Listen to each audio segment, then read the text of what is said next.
Hello, everyone. Good afternoon to those who've joined us right on time. My name is Nazia Hussain. I'm the product manager at the Institute of Sustainability Studies.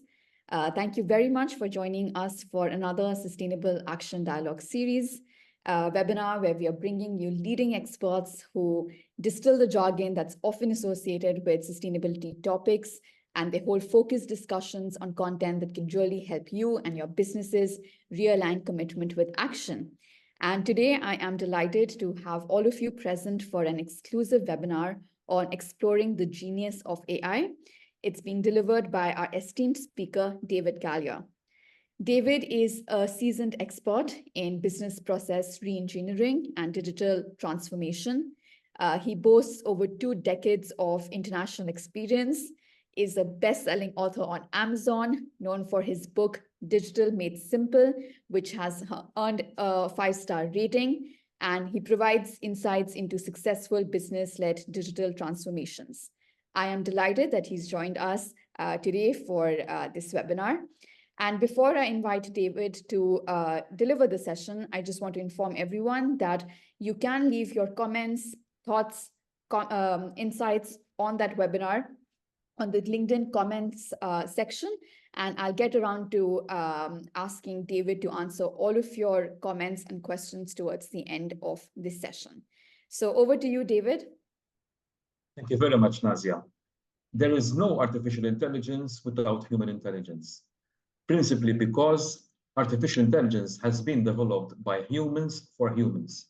So although we have technology which is readily available at hand to help us in our day-to-day operations, it is ultimately a tool which needs to be used for the benefit of us humans. And this is a cardinal principle, in my view, that it needs to be upheld across organizations and all other entities that use this tool, because it needs to be for the benefit of society. And especially now that we are into the 5th wave of the technology revolution, where we are seeing the fusion of technology, not just for the sake of technology, but there is an intrinsic understanding and requirement for technology to interface with the human to create value added and benefits to humanity as a whole. And this is in fact the principle of the 5th wave. The Industry 5.0 in fact is all about the interface between the human and the technology. And artificial intelligence is a way and a means of which we can achieve this objective. Today, we're going through a series of different areas. I need to cover quite a lot of material, and I hope I can manage it in 30 minutes. So I need to be very brief in my exposition. But I can also answer questions at the end if we have any difficulties. So basically, we'll be looking at the concept of data, augmented intelligence, which is the fusion between artificial intelligence and human intelligence. We'll be exploring some basic theory. I'm afraid I will be boring you a bit with some theory on artificial intelligence and looking into the very basics of artificial intelligence, but also where this is being applied in practice. But artificial intelligence clearly is not something which is perfect. There are clearly areas where there are potential threats that need to be managed, and therefore I shall be highlighting some pitfalls of AI. Last but not least, it's my favorite area, which is the human dimension, where the human comes in to basically support or else to lead the process in conjunction with AI. So let's start basically from the concept of data. The concept is really very simple. Today we live in a world where it is not scarcity, which is the problem, but it is access, which is the problem. And access in its own right is a problem. Why? Because access deviates our attention from things which are important to things which might not be so important for us to look at.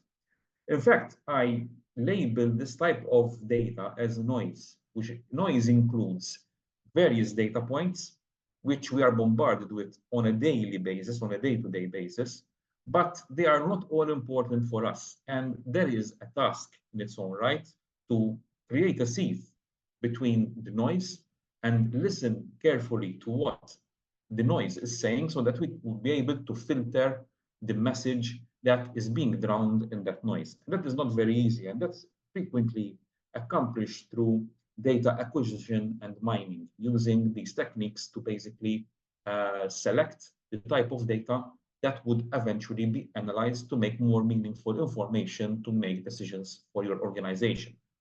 So the second part, once we have created this sieve and filtered the relevant information, then we are achieving data. However, there is a difference between data and information. What is the key difference? Data are unprocessed inputs, meaning they are different data points.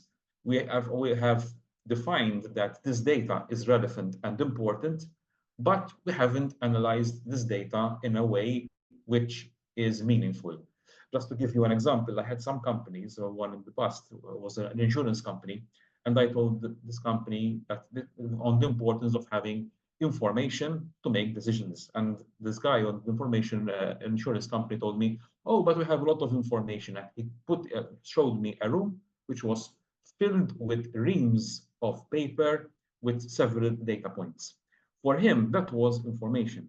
But that is not really information, that is just data at best. Because how can you analyze, how can you make decisions with a full room with all those data points? What you need is to translate that data into a meaningful form.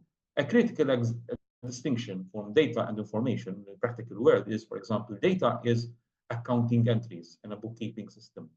Information in that context would be the financial statements, because the financial statements create a summative analysis of the bookkeeping entries and give you a more meaningful interpretation of what is happening in the organization. But artificial intelligence goes deeper than that, because sometimes people confuse artificial intelligence with information. And artificial intelligence goes deeper in the sense that it does not just summarize, aggregate, and create an analysis of the information, but it learns from that information to create new forms and sources of knowledge. I shall explain this later on. The most important aspect that, and is often the most overlooked and the most difficult to achieve, is the translation, the conversion of information into knowledge. Information is a summation or the analysis of data. However, you need to do something with that data. And we have two streams here. It is here where artificial intelligence plays a part, but also human intelligence, which means how are you going to interpret that information and what is the meaning behind those results that we have? And it could be, in some cases, subjective, because two different people might come up with different conclusions. So the knowledge is created between an interaction of a machine through machine learning, which creates interpretations of the data based on its past experience, and there is the human being, which creates also his interpretation based on heuristics, based on his practical and pragmatic experience on a day-to-day basis. So this is the key and core distinction between the two. So I always feel that augmented intelligence is a winning team, this time for greatness. So we need to move companies from good to great. I hope you have read the book. It is a very interesting book. I would really recommend it, by the way. And there are the two elements where human intelligence and artificial intelligence can work together, because they are not enemies of each other. We heard a lot of talk in the past that artificial intelligence is going to eradicate certain jobs. Yes, it will. But there will also be new jobs which will be created thanks to artificial intelligence, like in any other revolution which has occurred in the past.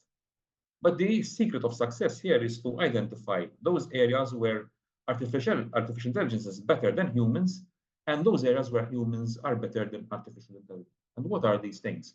First of all, artificial intelligence typically looks at a closed system. And there are four main areas where artificial intelligence is very good at. First of all, it is very fast. The human brain cannot clearly compete with the processing capacity of a system. It is accurate. It's not subject to alienation or boredom like a human being, so it is less susceptible to making mistakes. It is consistent. So once there is a rule, that rule is applied continuously. and it is highly rational and devoid of emotion. So decisions are based on without a proper bias, in theory. But there are also other arguments about this. I will come to it later on. From a human point of view, however, there are a number of attributes which add flavor to the advantages and strengths of artificial intelligence. And these include intuition, which is basically the experience of an entrepreneur or an experience of a professional who, through his life experience and through his interactions, he knows that something could be done in a certain way. There isn't specific data that he can relate to. It's not measurable. It's not statistically significant, but due to his experience, he can come up with solutions which are highly appropriate at that particular point in time. There is also an element of creativity. Humans are creative and they can create new sources of knowledge. They are emotionally intelligent, and this is very important because although rationality is important, decision making, clearly we need to understand each other. And a machine cannot understand a human being because they're different creatures. So being emotionally intelligent, since we're saying that technology is there for humans, okay, having a human being part of the decision-making process of developing the knowledge is very important because he can understand other human beings.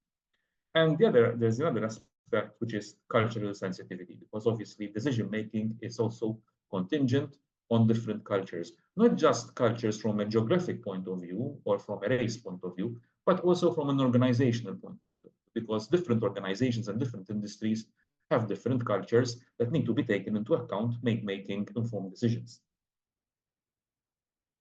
So to cut a long story short, robots and humans are not enemies, they complement each other. So looking at it in a very simplistic way, what does artificial intelligence do? It can learn, analyze, and predict. It can communicate.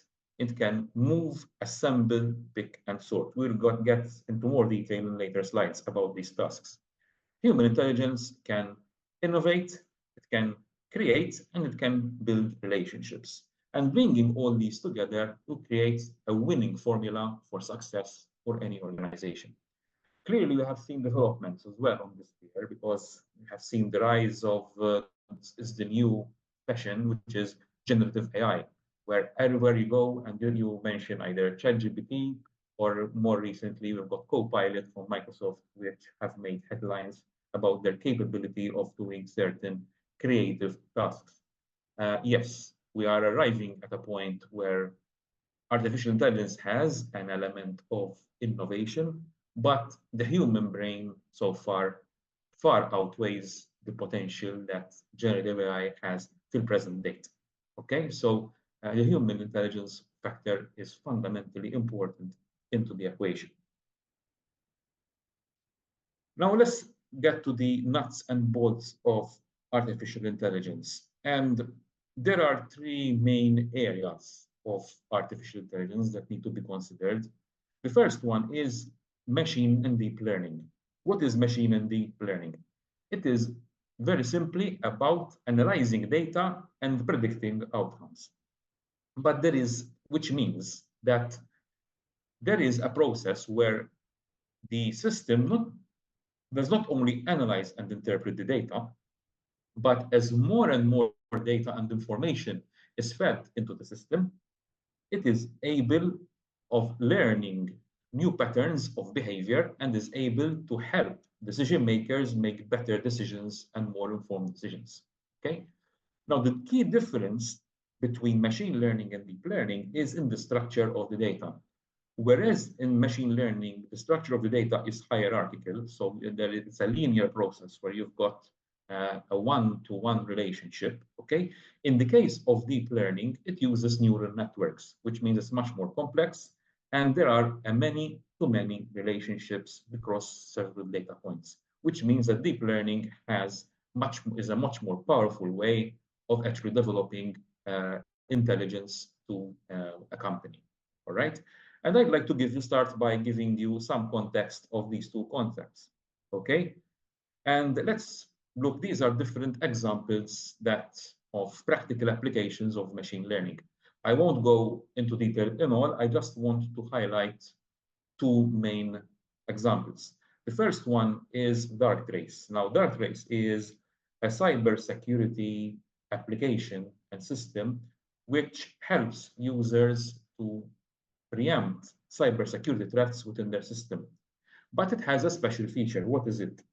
Darktrace, through an AI and machine learning engine, it learns the patterns of behavior of the user using the system in such a way so as when there is an external breach of the system, it is able of tracking that breach because it is identifying a different pattern of behavior of using that data. So it is using personal data and behavioral data of the user as a means of protecting the user against third-party attacks. So this is an example of machine learning.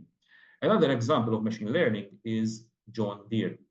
John Deere have developed a very interesting application in precision farming. What do? So they basically parameterize the sites where the farming occurs, and there's the agricultural activities that are being carried out.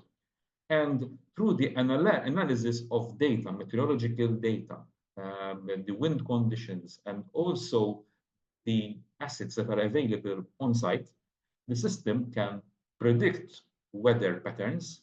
And through the prediction of weather patterns, it can reconcile that data with data associated with assets, associated also with the growth of the crops on site, and providing advice to the farmer on what should be done, whether he should harvest, whether he should do certain work, should prioritize certain areas, so on and so forth. So these are two very powerful examples of machine learning. In the case of deep learning, there are others there, but just want to highlight two interesting ones. One of the most famous one is Netflix. As you know, Netflix has a system where it learns about the behavior of users in their choice of programming, and depending upon their behavior, it is able of recommending and identifying new programs which would be better suited for the particular user to view. In the case of transportation, there's Waze, which is a very popular traffic management application where users are actually connected to each other and they are updating in real-time developments on the road. And through the system, the application actually develops recommended rerouting of your journey and also provides you alerts of where you should stop and be careful because of certain traffic accidents that are happening. So these are just some examples where deep learning is occurring. Natural language processing. Now this is quite a bit more complex, a more complex concept to grasp because NLP has essentially three dimensions. It can convert text to speech, speech to text, or alternatively, it can do a two-way process where you can actually have a conversation. And those are the basics of also generative AI in a way. It is an element of NLP. NLP has different contexts which need to be considered. In the first case, there is an element of linguistic understanding. And by linguistic understanding, it is the syntax, semantics, and pragmatics of the content of the text or the speech which is being delivered by the third party. By syntax, it is meant the grammar and type of use of grammar which is being used in a particular conversation or in a particular text. The semantics part refers to the way in which words are used together to develop a meaning. So you can have, for example, the word see. So see could mean see in terms of seeing an object, or see, it could be, if you are speaking, it could be see literally the water, see, which is the water. And depending upon how that word is constructed in the speech, the system identifies the context in which it is being used. The third element is pragmatics. Pragmatics looks at the tone of voice that is being used in the text or speech. And this is very important because pragmatics indicates the bias and opinion of the user in saying something or actually writing something down, which is it can literally pick up certain traits of the user, personality traits of the user when actually writing or speaking. Then we have several NLP techniques. I won't go into all of them, but basically you've got tokenization, which is compartmentalizing different parts of that sentence into different areas, and then they are analyzed separately. You've got named entity recognition, which is looking at browsing to text and speech and identifying names of places, names of people, etc. There's sentiment analysis, which looks at behavior and tone of voice, which is looking at pragmatics. And there is also text summarization, which is looking at long texts or long speeches, which are available online or are available to you. And through NLP, that is summarized using the most important points for you so that you can be able to grasp the most important elements from a particular text or speech in the process. So these are just a few examples of natural language processing. Use cases in natural language processing. As you can see, most of them are would be quite familiar. You've got one of the most popular ones, which is coming on stream, is sentiment analysis used by Facebook.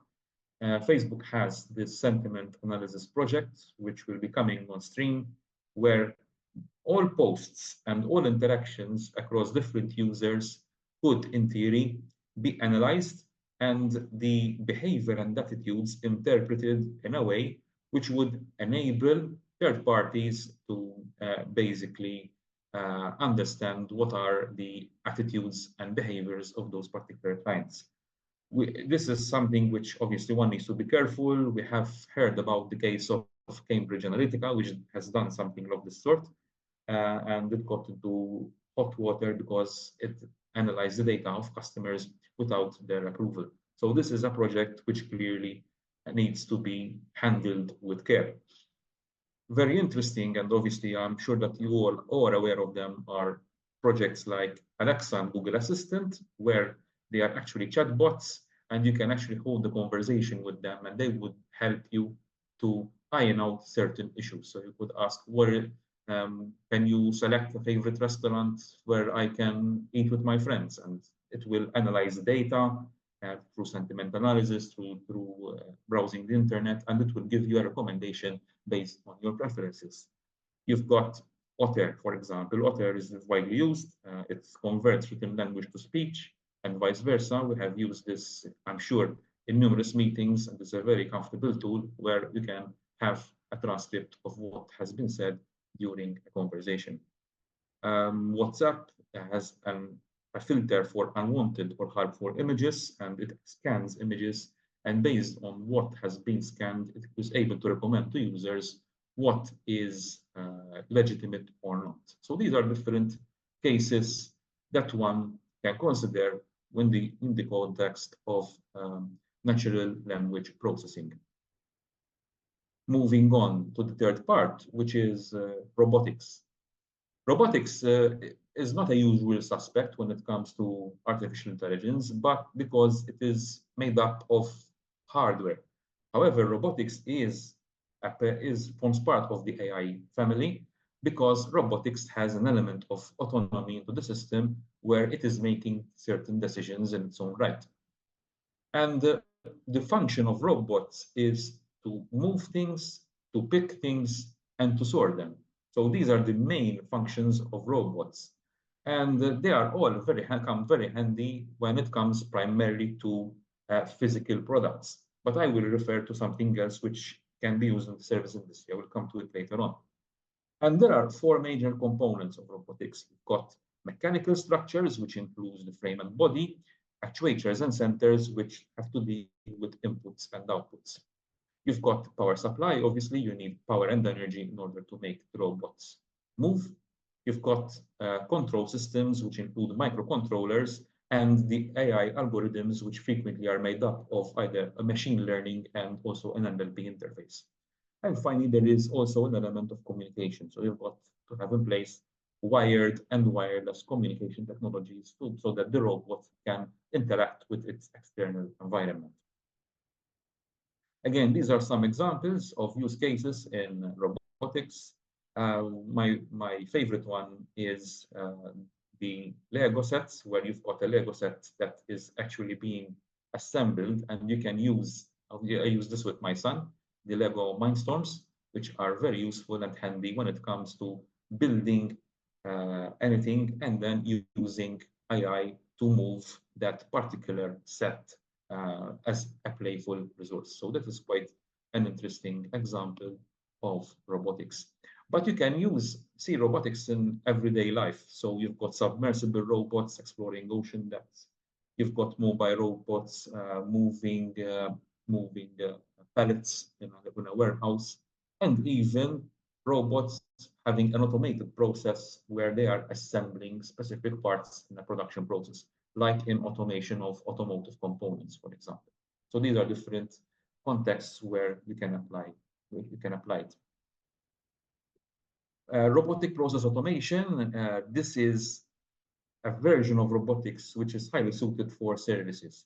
And I am not a big fan of robotic process automation simply because it is used primarily to automate complexity.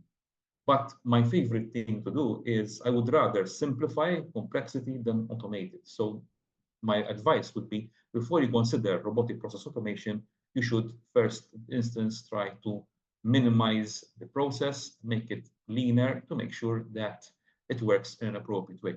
Then if you've got areas which cannot be streamlined, you can use robotic process automation to help you out. And what does robotic process automation do? In simple terms, it automates manual tasks. So if, for example, you want to write something or to transfer data from one system to another, the robotic process automation, instead of you saving the file, exporting it and putting it into another system, the system, an RPA, does it automatically. Okay, so it's not the same thing as an integration or an interface. It does your manual work through an automated process. So this is a clear example of how robotics can be used in the services industry.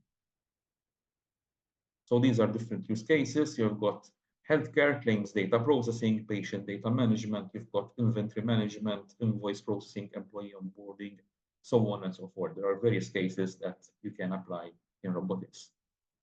However, AI is not the perfect technology. There are certain areas where we need to be careful. I don't have very much time to go into detail, but basically there are quite a few things that need to be considered. First of all, bias and fairness, because if you are inputting data which is not accurate, then the system obviously will come up with an incorrect output. In some cases, there's lack of transparency and accountability. There is also an element of ethical concerns with the use of AI. In fact, there is regulation, especially in the EU, which is coming into force. The AI Act is coming into force next year to minimize the risks of privacy that are typically associated with AI. It could be used for misinformation and manipulation. And in a way, yes, it displaces certain jobs. Certain jobs clearly are being displaced. And new professions, however, are coming also on stream. These are some examples where AI has gone wrong. I've already mentioned Cambridge Analytica. You can see also the concept of IBM, where basically 1 million pictures of human faces were released without consent from the users. Amazon had in place a hiring tool which presented a gender bias against women.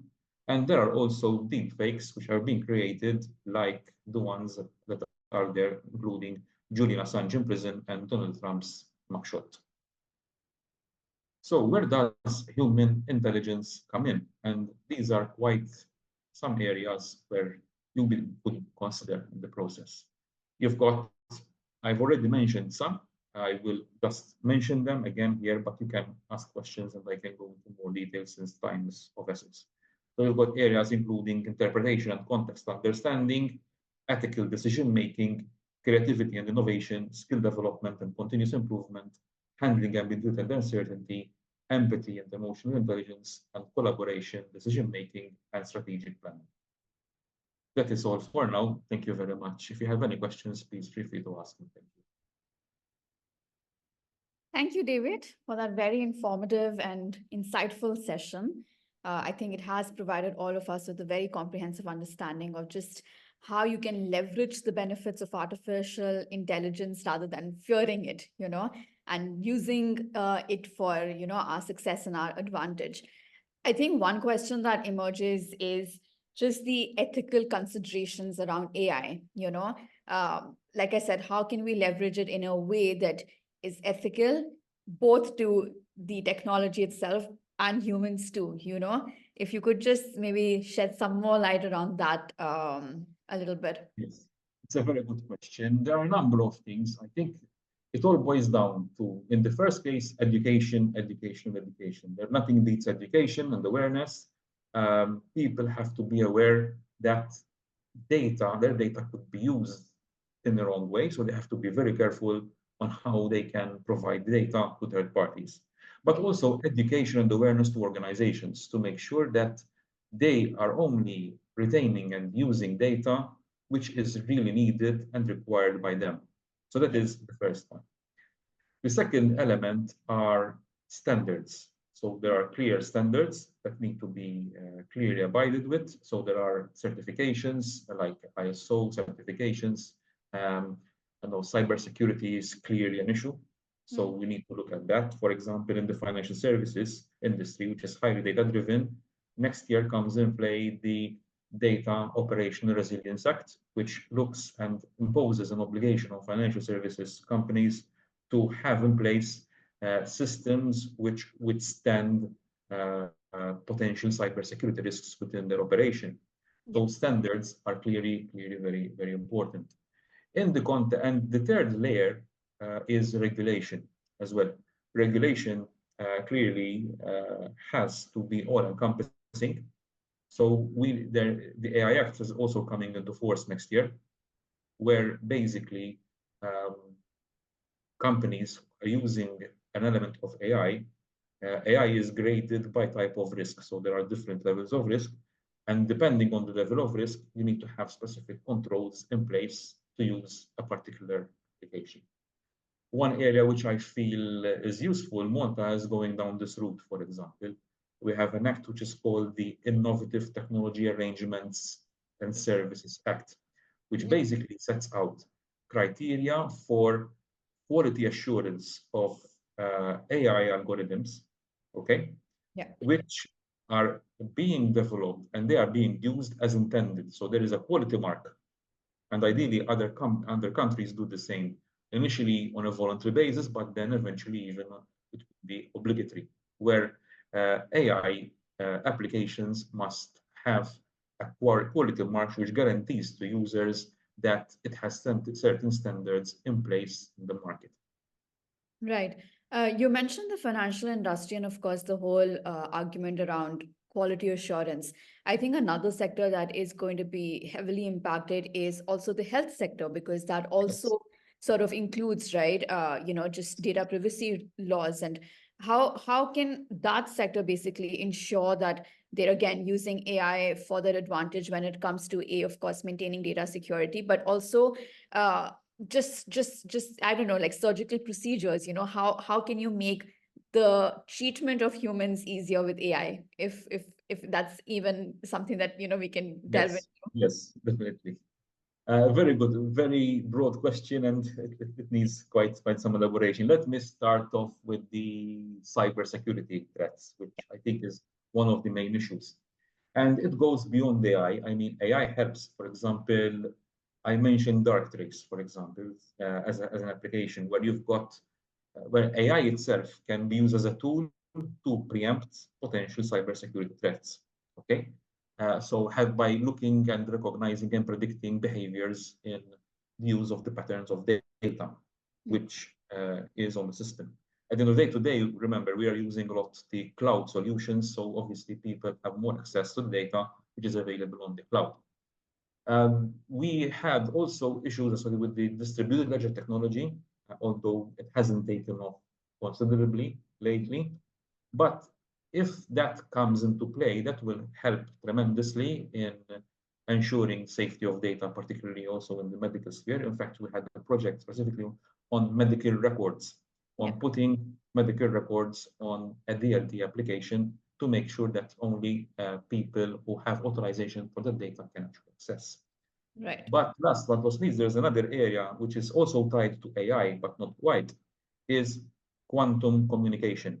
Yeah. Because why? Because today data is encrypted using classical means, and the assumption of encryption today, as it stands, is that it is not feasible to decrypt data with current mathematical tools.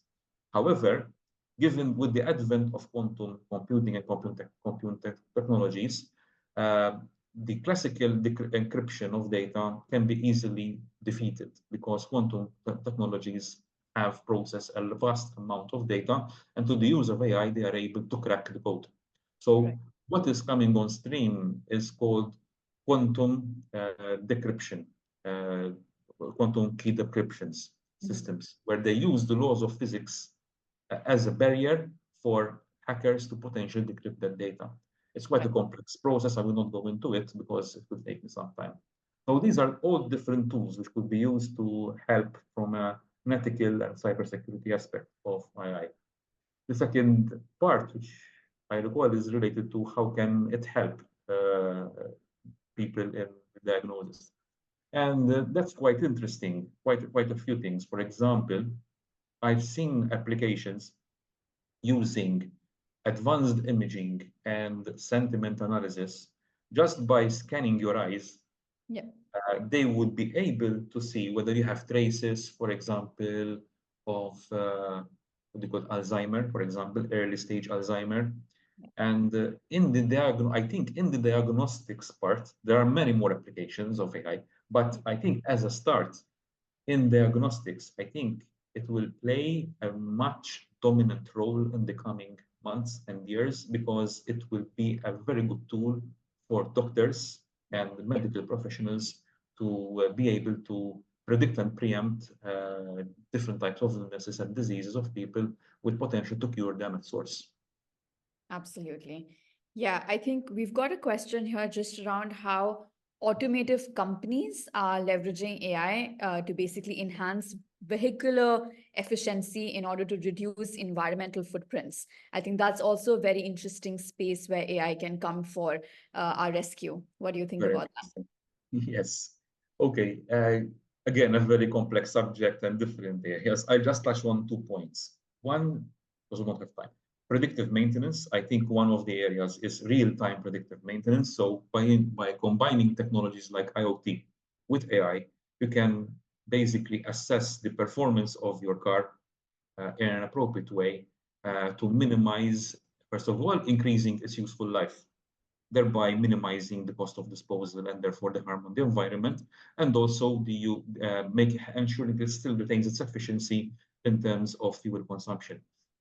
But secondly, I think there is a lot of space on traffic management and the use of autonomous vehicles. It is a really big field where you can see, okay, we're not going to see full autonomous vehicles in the coming future. I think it will take a long time to arrive there. But even the assisted driving and the other stuff, it really can go a long way in minimizing journey times, having more utilization of cars. For example, you see many cars driving with one driver. Why can we have carpooling, you know?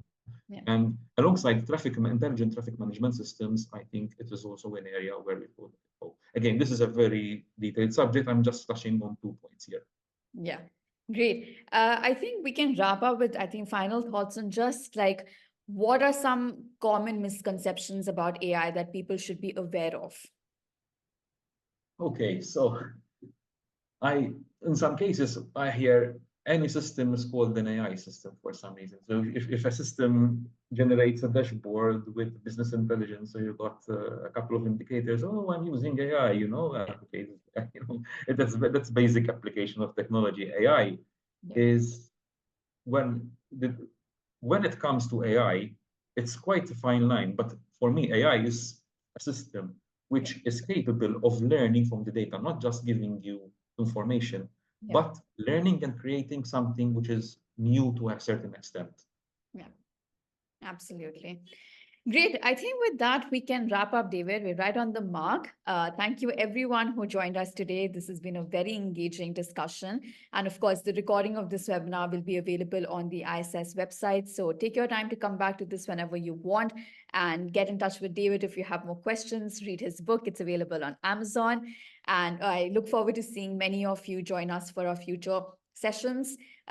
Please look out on our website as well as our LinkedIn for future events. Again, we'll be bringing in lots of experts who will continue to keep this conversation around sustainability and emerging new business sustainability trends in the market. So I look forward to seeing many of you there, and a huge shout out to David for his time today. Thank you so Thank you much. very much. Thank Thank you. you, everyone.